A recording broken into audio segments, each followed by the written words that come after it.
We need money for food and bills. I don't have any money. A house full of silence. In Stonebridge City, mornings began before sunrise. That was when Mirela woke up. She rose quietly so she wouldn't disturb the children, tied her hair back, and began the routine she had memorized by heart: boiling water, packing food, ironing uniforms, counting coins.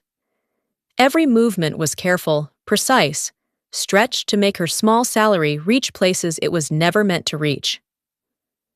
By the time the house fully woke up, Mirela was already tired. Her husband, Dario, woke much later. Dario was rich. He owned properties across the city, collected rent monthly, and never worried about bills. But inside the house, he lived like a guest who refused to contribute.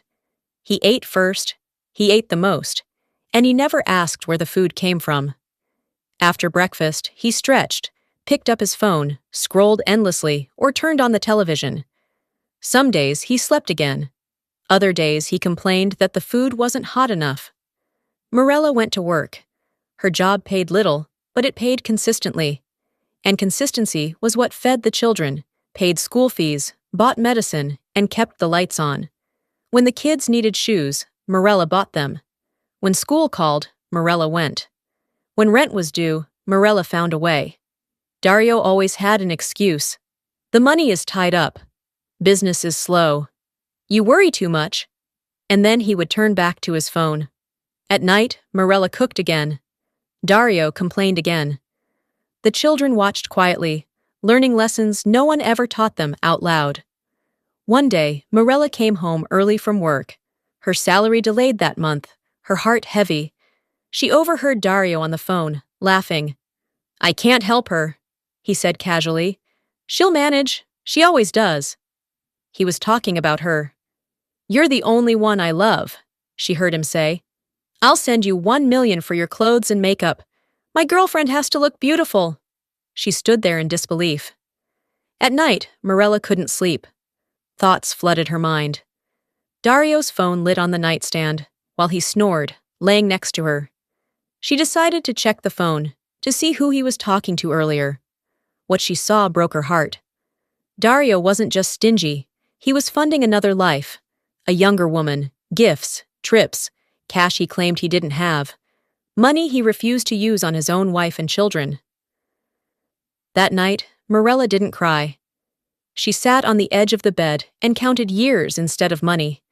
Years of sacrifice, years of silence, years of hoping a man would become a partner. He never did. The next morning, Mirela asked him, calmly, for help with school fees. Dario sighed, annoyed. "Why do you always stress me?" he said. "You're too dramatic. Figure it out." Something inside Mirela closed. She didn't argue. She didn't beg. She planned. She discreetly sent money from Dario's accounts to her own.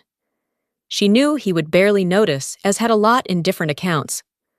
Over weeks, she also saved what little she could. She spoke softly to her children, preparing them without fear.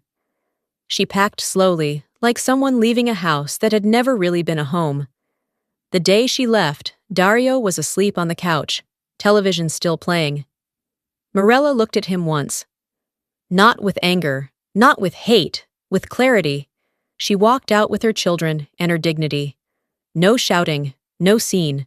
Just the sound of the door closing behind her. She rented a small apartment across the city. There, life was harder, but lighter.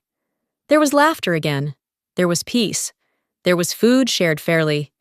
Mirela still worked hard. But now, every effort went toward people who valued it. And for the first time in years, when she lay down at night, the house was quiet. Not with silence, but with rest. Dario tried to reach out to her, not to know where her and the children were, but to find out why she had taken some of his money. She chose to never see or speak to him again, and eventually blocked him, choosing peace.